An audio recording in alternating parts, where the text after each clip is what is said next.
Hello everyone. First attempt channel में आपका स्वागत है।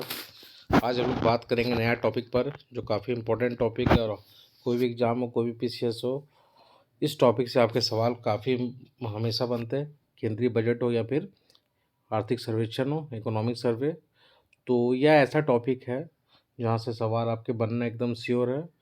वैसे भी पता है कि जेपीएससी प्रीलिम्स के सिलेबस में 10 सवाल आपके इकोनॉमिक्स से आएंगे, तो ये उसी का पार्ट है। 2-3 सवाल आपके सर्वे और बजट से ही रहेंगे।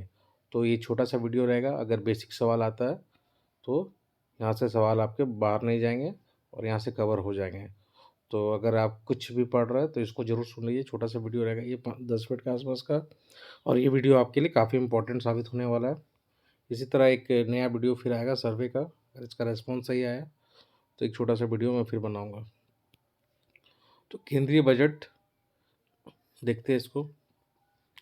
तो ये जो बजट हम लोग पढ़ रहे हैं 2023-24 के लिए पढ़ रहे हैं, क्योंकि यही इंपॉर्टेंट एग्ज़ाम की दृष्टि से। तो इसके बारे में थोड़ा सा समझेंगे, ठीक है।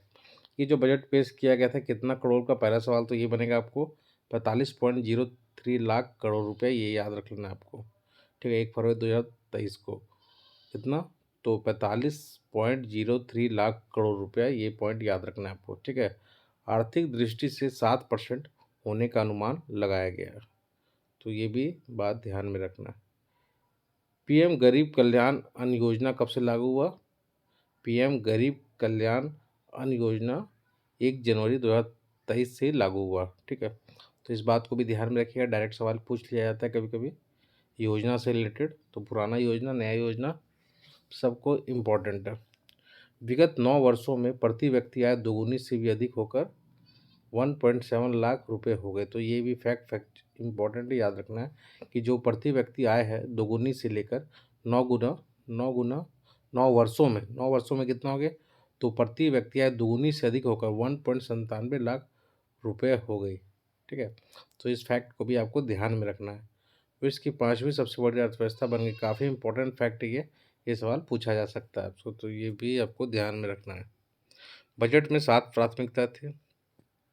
समावेशी विकास, आखिरी व्यक्ति तक पहुंच, और संरचना और निवेश, ठीक है। इसके अलावा कौन सा था, क्षमता का विकास, हरित विकास, युवा शक्ति और वित्तीय क्षेत्र। कैसे याद रखना है, तो समाज में सबसे पहले क्या इंपॉर्टेंट है, समावेशी विकास होना चाहिए। समावेशी विकास जब होगा तब हम लोग आखिरी व्यक्ति तक पहुंच पाएंगे। आखिरी व्यक्ति तक पहुंच पाएंगे तो उसको कुछ तो देना पड़ेगा, और संरचना इंफ्रास्ट्रक्चर देना होगा, इन्वेस्टमेंट करना होगा, उसको कर दिए। और उसके बाद उसका भी तो कुछ विकास होना चाहिए आखिरी व्यक्ति का, तो उसका क्षमता का विकास करेंगे, उसको कैपेबल बनाएंगे, ठीक है। अब इतना सारा हो गया तो पर्यावरण पर भी फोकस रहेगा, तो हरित विकास करेंगे। हरित विकास करेंगे, अगर अगर आखिरी व्यक्ति तक पहुँचे तो कहीं ना कहीं युवा शक्ति का विकास माना जाएगा, युवा शक्ति का। और उसको सब कुछ सब तरीके से विकास होने के बाद उसको हम लोग फिनेंशियल सेक्टर्स में भी उसको मदद करेंगे, तो वित्तीय क्षेत्र। तो ऐसे याद रखना है। सबसे पहले क्या, समावेशी विकास। पहले समाज में क्या हो सकता है, तो समावेशी विकास। समावेशी विकास कब होगा, जब हम लोग आखिरी व्यक्ति तक पहुँचेंगे। आखिरी व्यक्ति पहुँचने से क्या होगा, कुछ तो करना होगा, तो इंफ्रास्ट्रक्चर डेवलपमेंट होगा, इन्वेस्टमेंट करना होगा, ये सब कर लिए। उसके बाद उसको कैपेबल कैपेबल बनाना होगा, क्षमता का विकास करना होगा। उसके बाद ये सब कर लिए, फिर थोड़ा सा एनवायरनमेंट पर फोकस करना होगा, हरित विकास किए। इस तरह से उस पर अगर विकास किए अंतिम व्यक्ति पर, तो ओवरऑल कहा जा सकता है कि युवा शक्ति का विकास हुआ, ठीक है। और उससे क्या होगा, वित्तीय क्षेत्र में वो मजबूत होगा। ऐसे भी चीज़ों को याद रखिए ताकि चीज़ें याद रहे आपको। बजट का अनुमान, यहाँ से सवाल पूछा जा सकता है। कुल व्यय कितना हुआ, 45.3 लाख करोड़ रुपये, ठीक है। इस पॉइंट को आपको याद रखना है। कुल व्यय कितना है, 45.3 लाख करोड़ रुपया। पूंजीगत व्यय कितना है, 10.1 लाख करोड़ रुपये, ठीक है, पूंजीगत व्यय। और राजस्व व्यय 35.022 लाख करोड़ रुपया, ठीक है। तो इस फैक्ट को भी आप याद रख लीजिएगा। राजस्व घाटा क्या है, राजस्व घाटा 2023-22 में जीडीपी का 3.8%, इसको याद रखिएगा। राजस्व घाटा कितना, 22-23 का जीडीपी का तो 3.8%, लेकिन वहीं 23-24 का 2.9%, ठीक है, राजस्व घाटा। तो राजस्व घाटा क्या हो गया, जीडीपी का 22-23 में 3.8, लेकिन हम लोग 23-24 का बात करेंगे तो 2.9, 0.9 मतलब घट रहा है, इसको थोड़ा सा याद रख लीजिए। राजकोषीय घाटा कई एग्जाम में सवाल पूछा जाता है, तो ये इंपॉर्टेंट है। राजकोषीय घाटा 22-23 में है 16.41 लाख करोड़, अगर प्रतिशत में बात करें तो 6.4, लेकिन 23-24 में 17.86 लाख करोड़, प्रतिशत में तो 5.9। ठीक है, तो 64 ऐसे याद रखिए। 22-23 में था 64 से घट के 59 हो गया, पॉइंट लगा दीजिएगा बीच में। 6.4, 5.9। ठीक है, तो ऐसे भी चीज़ों को याद रख सकते हैं।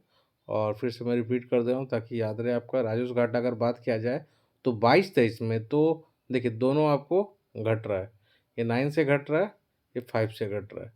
तो 22-23 में क्या था, राजस्व घाटा 3.8 हो कितना गया 2.9, ये 6.4 हो कितना जाएगा 23-24 में, तो 5.9 राजकोषीय घाटा। ठीक है, 23-24 का अनुमान कितना 5.9। प्राथमिक घाटा जीडीपी का कितना है 2.3%। ठीक है, प्राथमिक घाटा। जल जीवन मिशन में 70,000 करोड़ रुपया का लक्ष्य टारगेट रखा गया खर्च का, इसको इतना आवंटित किया हुआ राशि।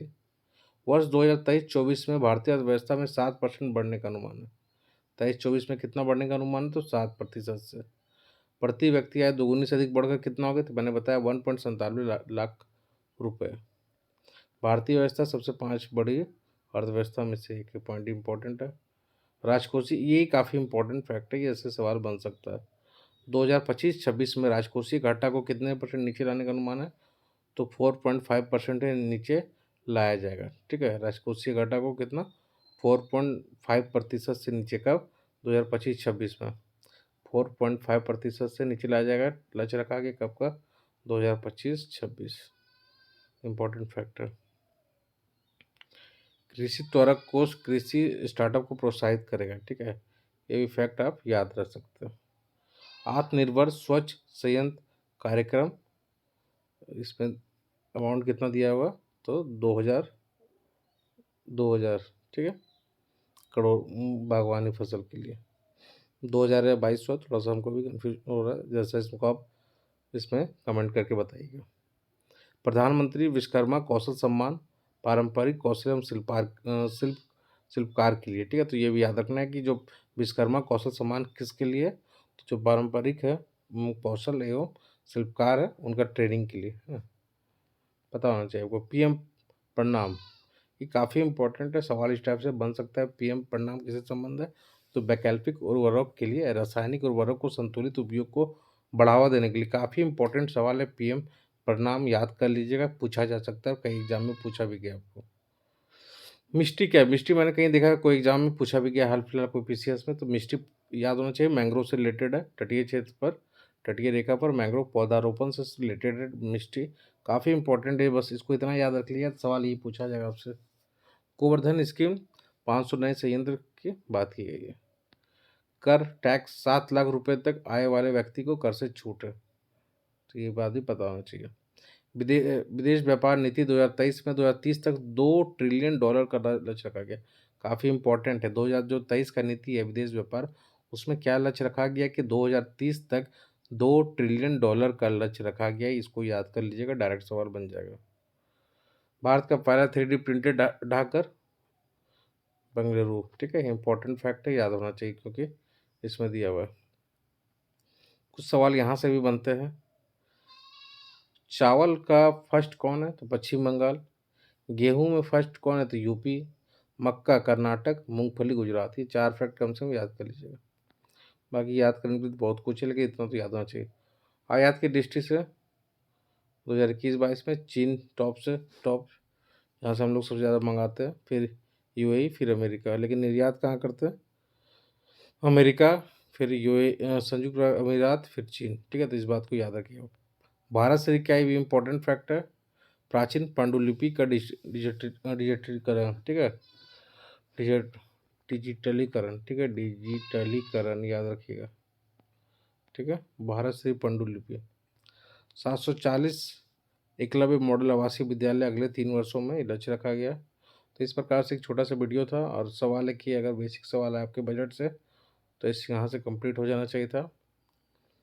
तो इसको सुनिए, अच्छा लगे तो सब्सक्राइब कीजिए, और अपने टेलीग्राम चैनल का लिंक नीचे दिया हुआ है, ज्वाइन कर लीजिए। इस तरह से वीडियो देखने के लिए लगातार टू द पॉइंट शॉर्ट में। धन्यवाद।